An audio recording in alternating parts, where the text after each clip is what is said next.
Une question que j'ai posée à tous mes invités tout au long de la journée. Selon toi, quel sera le plus grand défi pour les managers à relever dans le monde du travail de 2030 ?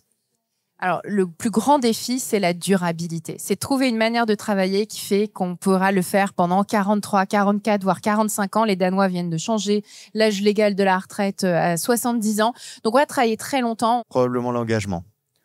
Attirer, développer, fidéliser, c'est quelque chose qui va retomber de plus en plus sur les managers, avec des attentes qui évoluent de plus en plus vite, sur des équipes qui sont de plus en plus variées, dispersées.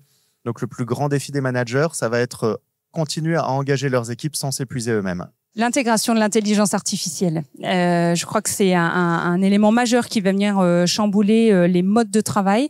Le travail en tant que tel, finalement, comment est-ce qu'on fait le travail ? On voit déjà aujourd'hui, ça a beaucoup d'impact sur toute une chaîne de valeur à l'intérieur d'une carrière. Et je pense pour le coup que ça sera un des vrais enjeux pour les managers. Le plus grand défi, c'est déjà savoir prendre soin de soi. On oublie trop souvent que prendre soin de soi, mais ça vaut pour toutes celles et ceux qui nous écoutent, ça n'est jamais de l'égoïsme en fait, c'est toujours de la responsabilité et de la lucidité. Si tu dépenses, Léa, tous les mois plus d'argent que tu n'en as, au départ tu vas taper un peu dans tes économies, j'espère que tu en as, mais au bout d'un moment tu vas finir interdit bancaire et c'est pas drôle. Mais ça, on sait se le dire sur ce que tu gagnes tous les mois, mais on sait pas se le dire sur notre énergie. Si en tant que manager on donne toujours plus d'énergie, plus d'émotions agréables aux personnes avec lesquelles on bosse, au bout d'un moment ça va tirer un petit peu. Alors on va taper dans nos ressources. Les ressources quand on est manager, souvent c'est la vie perso, mais au bout d'un moment taper dans tes ressources perso, ça va finir par te rendre non plus interdit bancaire mais interdit énergétique.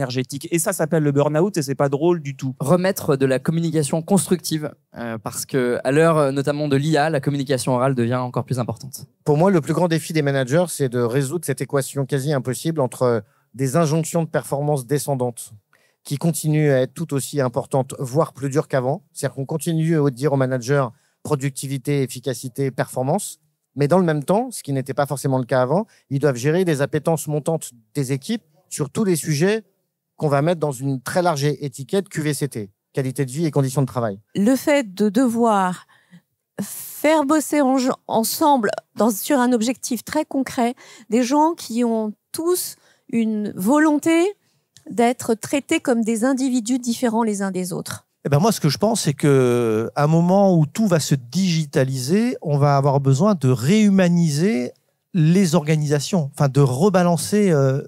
Et donc, bon, moi, forcément, je parle pour ma paroisse, mais La Réunion va être le lieu où on va remettre de l'humanité dans un monde digitalisé. Et les réunions, ça s'apprend. Je pense que le plus gros défi, ça va être d'aller vraiment à la rencontre de cette génération Z, c'est-à-dire vraiment la rencontrer. Alors moi, je travaille sur la notion d'ontologie relationnelle. Alors c'est un terme un peu intellectuel, mais un peu barbare. Mais en fait, c'est comment, dans l'ontologie relationnelle, c'est comment les sujets ne préexistent pas la relation, mais que c'est la relation qui permet la mise au monde du sujet, des sujets. Nous sommes deux ou plusieurs dans une relation. Le futur du travail sera collectif ou ne sera pas. Pourquoi ? Parce que on a de plus en plus de digitalisation. La généralisation du télétravail fait prendre des habitudes aussi de travail à distance, où la distance relationnelle augmente.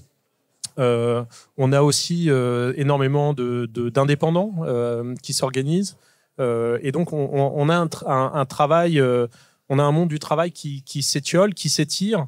Et donc, si on ne prend pas soin du collectif, si on ne fait pas attention aux dimensions relationnelles en pensant qu'il suffit de mettre un outil collaboratif pour que ça fonctionne, eh bien on va aboutir à des choses dramatiques. Alors, un des grands thèmes qui revient souvent pour moi, c'est la liberté. Je pense qu'on est aujourd'hui au devant justement d'une redéfinition de l'engagement, de certaines choses, du rapport à la contrainte, du rapport à plein de choses. Et derrière ça, je vois vraiment scander le mot liberté. On veut plus de liberté. Mais derrière, qu'est-ce qu'on veut comme liberté ? Si bien que certains veulent se désengager de contrats, de CDI ou autres. On voudrait moins se marier parce que l'engagement peut être affilié à des contraintes. J'aime beaucoup ce rapport à la liberté.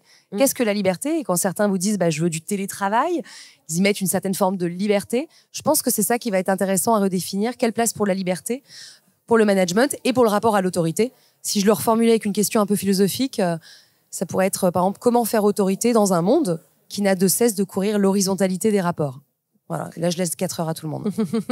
Eh ben, on le connaît pas, ce monde du travail de 2030.